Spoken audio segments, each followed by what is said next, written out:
Hi guys, ipaprank namin si Balen. Hindi namin siya papansin.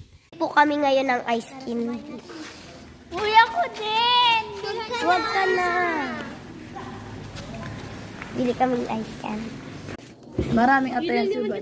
Para pong naiyak si Balen. Tingnan niyo po siya malungkot. Ngayon po siya guys, parang malungkot. Para po siya naiyak ay po. Galaro po kami ng hinabulan nila.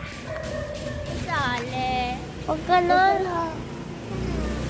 Parang ayaw siya guys naiyak.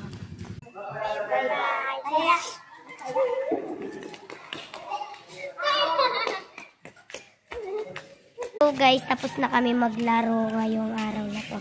Tingnan po natin kung naiyak si Balin. Naiyak po siya. Joke lang yun, Balin. Balin. Balin. It's a Joke prank lang, lang Balin. yun.